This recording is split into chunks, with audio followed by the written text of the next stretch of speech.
بسم اللہ الرحمن الرحیم۔ بیسٹ نیشن قرآن دوست پروگرام کے ساتھ آپ کا بھائی الفت رسول آپ کی خدمت میں حاضر ہے۔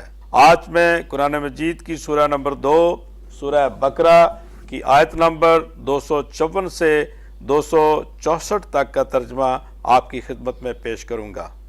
اے ایمان والو، جو ہم نے تمہیں رزق دیا ہے اس میں سے خرچ کرو اس دن کے آنے سے پہلے جس میں نہ کوئی خرید و فروخت ہوگی اور نہ کوئی دوستی اور نہ کوئی سفارش، اور کافر وہی ظالم ہیں۔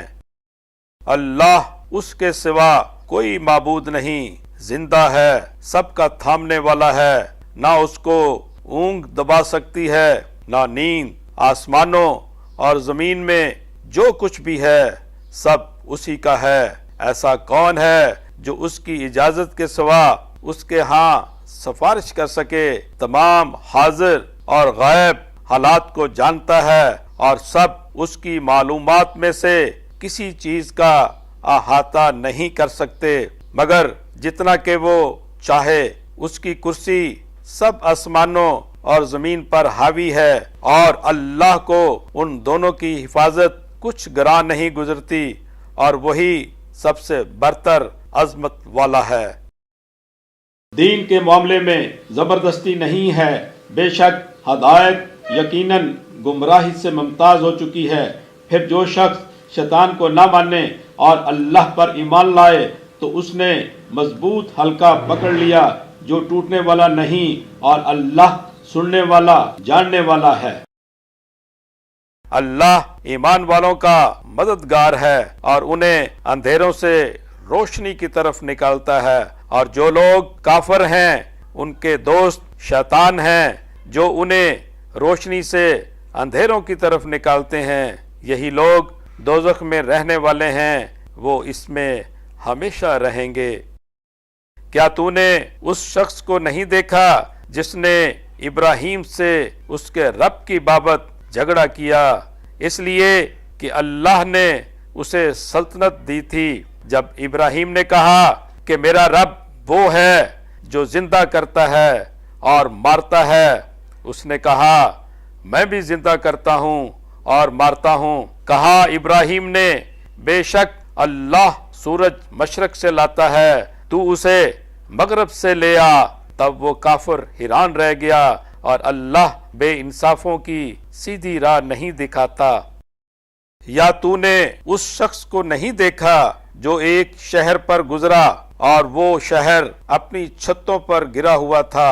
کہا اسے اللہ مرنے کے بعد کیسے زندہ کرے گا؟ پھر اللہ نے اسے 100 برس تک مار ڈالا، پھر اسے اٹھایا۔ کہا تو یہاں کتنی دیر رہا؟ کہا 1 دن یا اس سے کچھ کم رہا۔ فرمایا بلکہ تو 100 برس رہا ہے۔ اب تو اپنا کھانا اور پینا دیکھ، وہ تو سڑا نہیں، اور اپنے گدھے کو دیکھ، اور ہم نے تجھے لوگوں کے واسطے نمونہ چاہا ہے، اور ہڈیوں کی طرف دیکھ کہ ہم انہیں کس طرح ابھار کر جوڑتے ہیں، پھر ان پر گوشت پہناتے ہیں۔ پھر اس پر یہ حال ظاہر ہوا تو کہا میں یقین کرتا ہوں کہ بے شک اللہ ہر چیز پر قادر ہے۔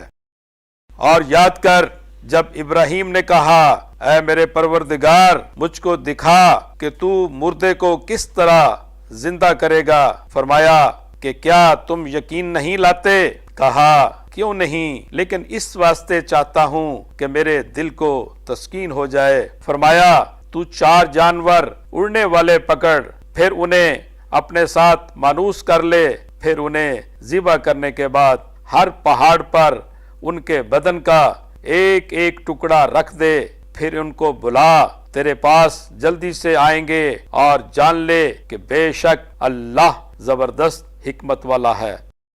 ان لوگوں کی مثال جو اللہ کی راہ میں خرچ کرتے ہیں ایسی ہے کہ جیسے ایک دانہ جو 7 بالی اگائے، ہر بال میں 100 دانے، اور اللہ جس کے واسطے چاہے بڑھاتا ہے، اور اللہ بڑی وسعت جاننے والا ہے۔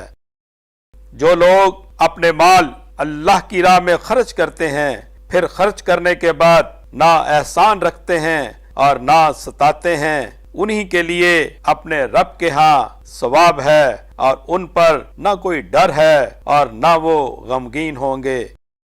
مناسب بات کہہ دینا اور درگزر کرنا اس خیرات سے بہتر ہے جس کے بعد ستانا ہو، اور اللہ بے پرواہ نہایت تحمل والا ہے۔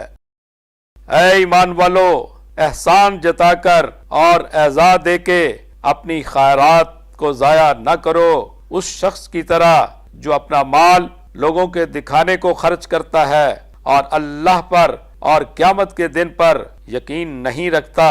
سو اس کی مثال ایسی ہے جیسے صاف پتھر کہ اس پر کچھ مٹی پڑی ہو، پھر اس پر زور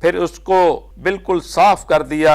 ایسے لوگوں کو اپنی کمائی کا ذرا ہاتھ بھی نہ لگے گا، اور اللہ کافروں کو سیدھی راہ نہیں دکھاتا۔ صدق اللہ العظیم۔